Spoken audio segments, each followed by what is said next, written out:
तो guys Aquaman and the lost kingdom का first trailer आ चुका है, जहां रिवील हो रहा है मूवी का मेन प्लॉट, आर्थर करी की as king and personal life, movie के विलन की अपग्रेडेड पावर्स एंड सबसे इंपॉर्टेंट दिखाया गया है द लॉस्ट किंगडम का फर्स्ट लुक भी। अब डीसीयू का रीबूट इनएविटेबल है, बट ये मूवी एक तरह से एक self contained standalone story के रूप में दिखेगी, जो ये ट्रेलर काफी अच्छे से क्लियर कर रहा है। Hi super fans, I am Swapnil and ये है Aquaman and the lost kingdom का ट्रेलर ब्रेकडाउन, जहां साथ ही मैं बताने की कोशिश करूंगा सभी हिडन डिटेल्स और ईस्टर एग्स भी। तो स्पॉयलर्स वार्निंग के साथ without wasting any more time, let's begin the trailer breakdown.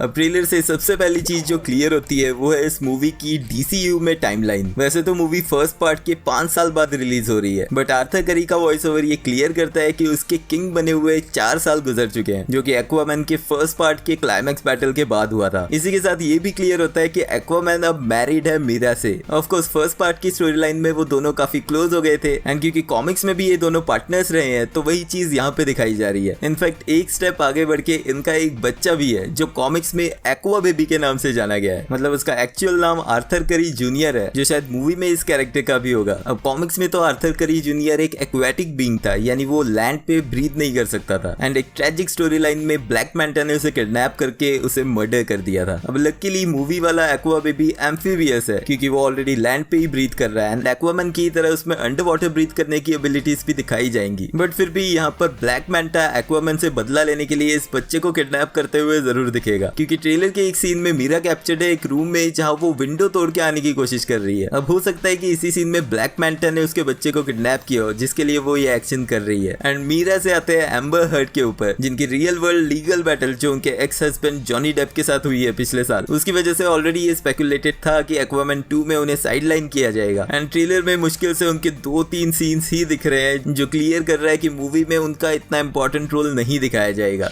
Trailer के मल्टीपल सीन्स में हमें एटलांटिस किंगडम की कई सारी लोकेशंस देखने मिलती है, एंड आर्थर का वॉइस ओवर ये कंफर्म करता है कि यहाँ पर 500 मिलियन से ज्यादा लोग रहते हैं। यहीं जब आर्थर मेंशन करता है कि कुछ लोग उसे पसंद करते हैं बट कुछ नहीं, तो बैकग्राउंड में हमें दिखता है एटलांटिस के कोलोसियम में कई सारे लोग। ये वही लोकेशन है जहाँ फर्स्ट पार्ट में ड्यूअल हुआ था ऑर्म और आर्थर के बीच, मतलब कि सेकंड पार्ट में भी हमें इसी तरह का ड्यूअल फिर से देखने मिलेगा। इसके अलावा ट्रेलर के एक सीन में जब एक्वामैन पानी से बाहर निकलता है, तब वो राइड कर रहा है अपना सी हॉर्स, जिसका नाम है स्टॉर्म। लेकिन आर्थर के अलावा स्टॉर्म को पकड़ के लटका हुआ है 8 आर्म्स वाला टोपो, वही ड्रमिंग ऑक्टोपस जिसे फर्स्ट पार्ट में बहुत पसंद किया गया था। अब बात करते हैं मूवी के विलन की, जो हमें ऑलरेडी पता था कि डेविड केन यानी कि ब्लैक मैंटा ही होगा। एंड ट्रेलर ये काफी अच्छे से क्लियर कर रहा है कि डेविड का सोल गोल है एक्वामैन को मारना। अब कॉमिक्स में तो ब्लैक मैंटा एक्वामैन का मेन विलन रहा है, लेकिन एक्वामैन के फर्स्ट पार्ट में किंग ऑरम को मेन विलन दिखाया गया था और ब्लैक मैंटा सेकेंडरी विलन था। लेकिन फर्स्ट पार्ट की इवेंट्स की वजह से डेविड जानता है कि एक्वामैन की वजह से ही उसका फादर मारा गया है, एंड क्लाइमैक्स से हमें पता था कि ब्लैक मैंटा फिर से वापस आएगा। तो इस ट्रेलर के सीन में वो अच्छी खासी वापसी कर रहा है, लेकिन कुछ अपग्रेड्स के साथ। अब फर्स्ट अपग्रेड हमें यहाँ देखने मिलती है ब्लैक मैंटा का सूट, जो फर्स्ट पार्ट में काफी बल्कि आर्मर प्लेटेड सूट था, लेकिन यहाँ पर उसे काफी सिंप्लीफाई कर दिया गया है। साथ ही में उसके हेलमेट का साइज भी थोड़ा छोटा कर दिया गया है। एंड इससे पहले कि मैं उसके मेन वेपन की बात करूं, यहाँ पे एक चीज क्लियर हो रही है कि ब्लैक मैंटा का गोल है एक्वामैन और उसकी फैमिली को हर्ट करना, जिसके लिए वो इसके किंगडम को तो डिस्ट्रॉय करना ही चाहता है। लेकिन ट्रेलर ये चीज क्लियर कर रहा है कि ये वॉर थॉमस करी के लिए अच्छा नहीं जाएगा, क्योंकि एक सीन में हम थॉमस करी का घर जला हुआ देख सकते हैं। तो हो सकता है कि आर्थर करी का फादर इस मूवी में मारा जाए। अब ट्रेलर के आगे के सीन से ये क्लियर होता है कि आर्थर करी ऐसी सिचुएशन में पड़ जाएगा जहां उसे मदद लेनी पड़ेगी अपने ही हाफ ब्रदर ऑरम की। फर्स्ट पार्ट के एंड में ऑरम को इम्प्रिजन कर दिया गया था, लेकिन ट्रेलर के सीन से ये रिवील होता है कि उसे इम्प्रिजन कहाँ किया गया है, जो लोकेशन है एक डेजर्टेड आइलैंड। ये लोकेशन मैच करती है फर्स्ट पार्ट में दिखे किंगडम ऑफ डेजर्टर्स से, एंड क्योंकि ऑरम की पावर्स डिपेंड करती है वाटर पे, तो वो उन्हें यूज ना कर पाए, इसीलिए उसे डेजर्ट पे इम्प्रिजन किया गया। एंड ट्रेलर के चेंज होते सीन्स में हम देख सकते हैं कि डेजर्ट में दिखने वाला ऑरम काफी वीक है, जबकि नेक्स्ट सीन्स में ही जैसे वो सी वाटर के पास होता है तो उसकी बॉडी फिर से बेटर हो जाती है।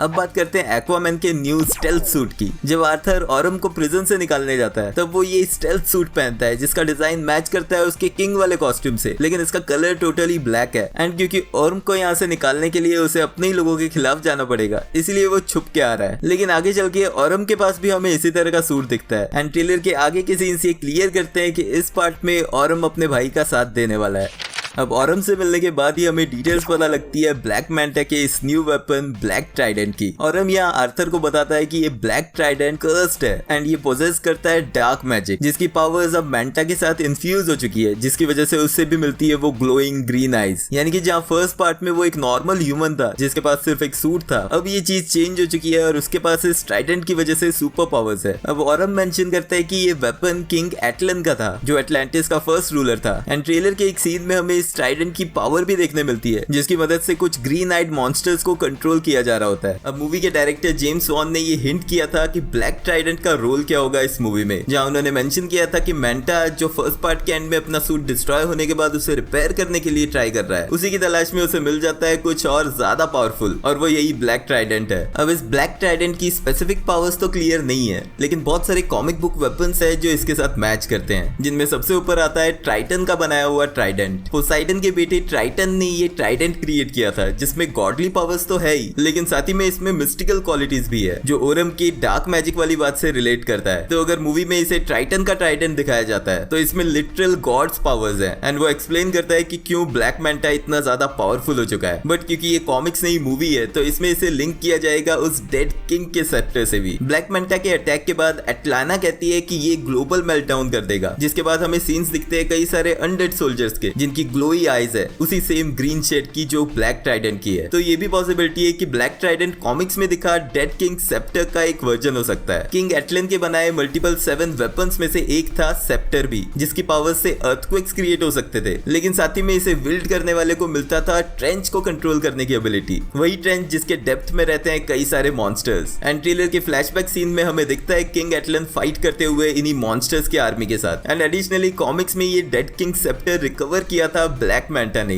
एंड इसी तरह की सिमिलर स्टोरी हमें ऑलरेडी दिख चुकी है, क्योंकि जो एक्वामैन का फर्स्ट पार्ट था उसमें आर्थर करी भी ट्राइडेंट ऑफ एटलन को ढूंढ रहा था, वो वेपन जो उसे पावर्स देगा सी को कमांड करने की, जो मूवी के एंड में उसे मिल गया था, जिसके बाद वो बन गया था एटलांटिस का किंग। यानी कि एक्वामैन के फर्स्ट पार्ट की स्टोरी लाइन में dead king sceptre plus Trident of Neptune को यूज करके एक्वामैन का वेपन बनाया गया था। तो ऐसे ही कुछ किया गया होगा यहाँ पर ब्लैक ट्राइडेंट की बैक स्टोरी दिखाने के लिए। मूवी में 2 वेपन्स ट्राइडेंट ऑफ ट्राइटन और डेड किंग सेप्टर दोनों को कंबाइन करके क्रिएट किया गया होगा ये ब्लैक ट्राइडेंट। अब बात करते हैं लॉस्ट किंगडम की। फर्स्ट पार्ट में आर्थर करी और मीरा गए थे ट्राइडेंट की खोज में, एंड सेकंड पार्ट में आर्थर दिखता है अपने भाई के साथ इसी लॉस्ट किंगडम की तलाश में। एंड ये लोकेशन विजुअली काफी प्लीजिंग लगती है, मतलब कि फर्स्ट पार्ट की तरह यहाँ CGI काफी अच्छा दिखने वाला है। लेकिन ट्रेलर के लास्ट डायलॉग से ये क्लियर होता है कि ब्लैक मैंटा के ब्लैक मैजिक से फाइट करने के लिए एक्वामैन को मदद लगेगी सभी 7 किंगडम्स की, एंड यही रीजन बनेगा इन दोनों ब्रदर्स का इस लॉस्ट किंगडम को ढूंढने का।